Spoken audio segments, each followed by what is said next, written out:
Hey, thanks for checking out the Illini Inquirer YouTube channel. If you can do us a favor, continue your support. Give us a follow here on YouTube. Hit the notifications button, hit the subscribe button. That really helps us out. We're hoping to give you more content on our video channel here, whether it's player interviews, reactions, our daily dish series where we're going to be more topical and talk about the Illini. So give us some support. We appreciate all of it. Give us a follow, hit the notifications bell as well, and subscribe to us here on Illini Inquirer YouTube. Welcome into the Daily Dish. Jeremy Werner, Joey Wagner. It is NFL Draft Day, a day I used to get so pumped up as a kid. I'm not as much of a nerd as I was in college, but Joey, I used to have notebooks. My mom would get all the finger foods ready for me on the Saturday, Sunday, spend the whole weekend in front of the TV nerding out. But here it is, NFL Draft Day. It's pretty cool to be on this side of it now and cover guys whose dreams are coming true. And doing that the last decade, this is one of the favorite days of seeing some of these guys' dreams become reality. So let's talk about the Illinois guys who could get drafted, some that could be undrafted free agents, and find their best fit in the NFL. Let's put them on a team that we think they could go to and succeed at, shall we? And let's start with the guy who should be drafted highest. And neither of us would have predicted this last year, right? We cannot say that for sure. We might have had him on, the fourth or fifth safety on the team, maybe fifth or sixth going into the season. But Kirby Joseph, what a fantastic breakout year for him. 5 interceptions, 3 fumble recoveries. Now a projected top 100 prospect in this draft. I got him, Joey. I got his fit. The guy with swagger. Why not go to the Dallas Cowboys? I got him going to the Cowboys at the end of the 3rd round because the Cowboys need O-line and front 7 help. I think they'll address that in the first few rounds, but they do need a lot of safety help for Dan Quinn. And Dan Quinn's been pretty good with safeties who can make some plays. Earl Thomas in Seattle when he was coordinator there, and then Keanu Neal in Atlanta. So some other teams I thought of were Atlanta, Miami, the Denver Broncos all need safeties, but I can see Kerby Joseph loving the limelight there with the Dallas Cowboys. Yeah, I think he's got the personality that fits for him, man. He's an outgoing guy.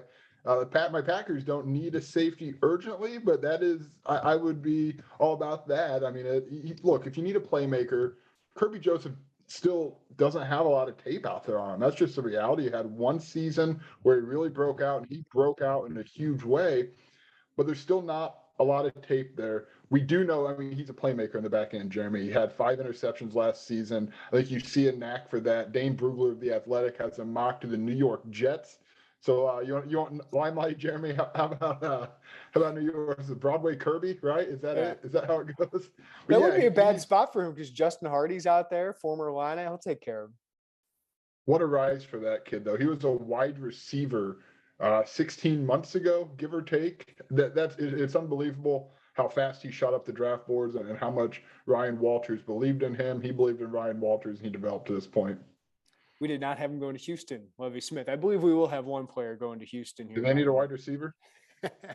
All right, Vederian Lowe. I think of Vederian Low, I think pass protector. I don't think he's as strong as a run blocker. And going back to Kirby, I think he's got to be a free safety. He's a center fielder. He's not going to be great in run support, in my opinion. He'll put his face in there, but I think he needs to be that free safety. But Vederian Lowe, I think, is a left tackle in the NFL, a guy who's got to be in an offense that throws the ball around, right? So the first team you think of is the Kansas City Chiefs, right? But I thought that was a little too obvious, even with Nick Allegretti there.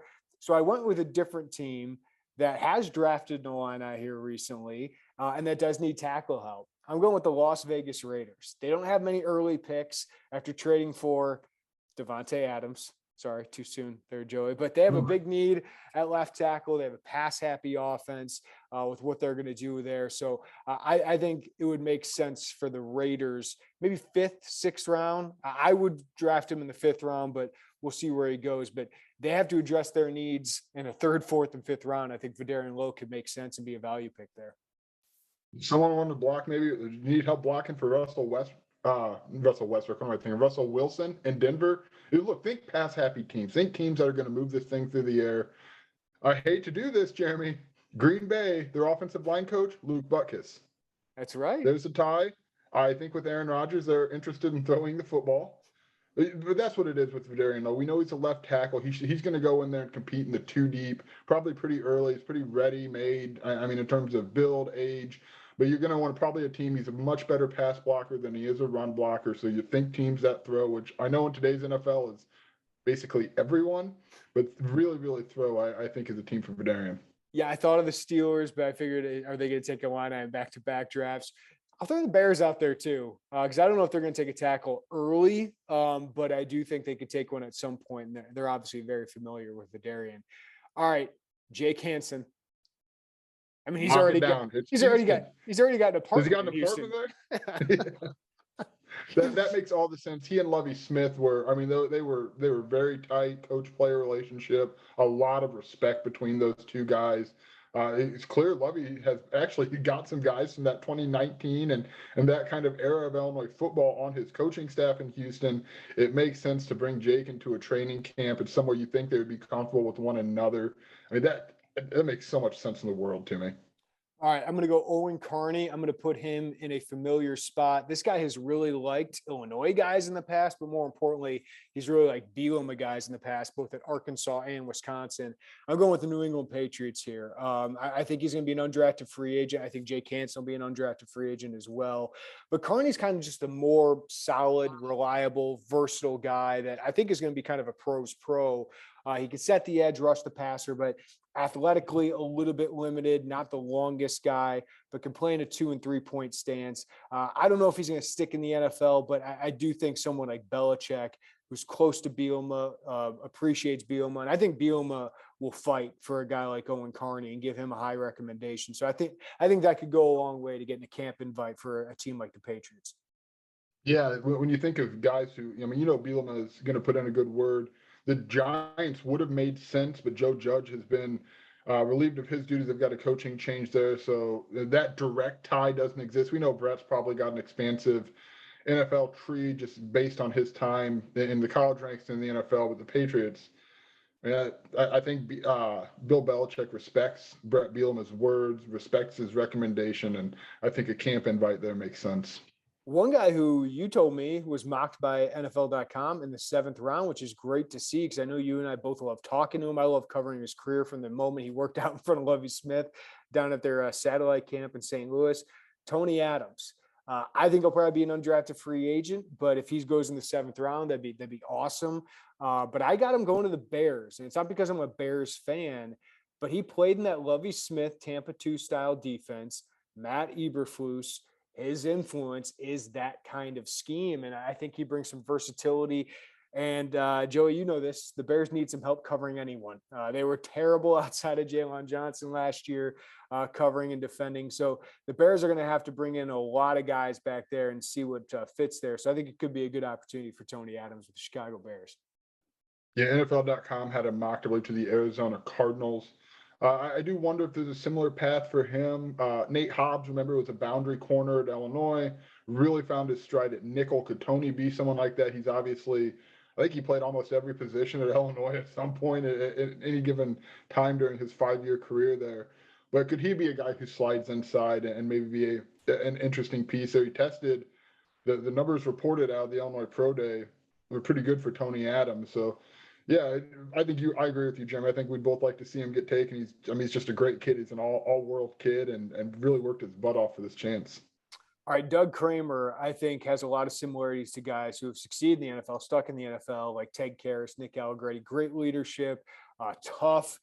The one thing is he's undersized compared to those guys. I know Doug's sick of hearing it, but he is. So when it comes to the length and the versatility, he didn't play guard at Illinois. He's a strict center. Most people are going to want a backup who can play both positions, right? So you got to find a team that needs a center. I know the Bears have been in touch, but I think the Seahawks could make a lot of sense with the kind of offense they've run under Pete Carroll. And I just think he'd be a good fit there for a team that's probably looking for an undrafted free agent to kind of come in and compete. So I think the Seahawks would make a lot of sense.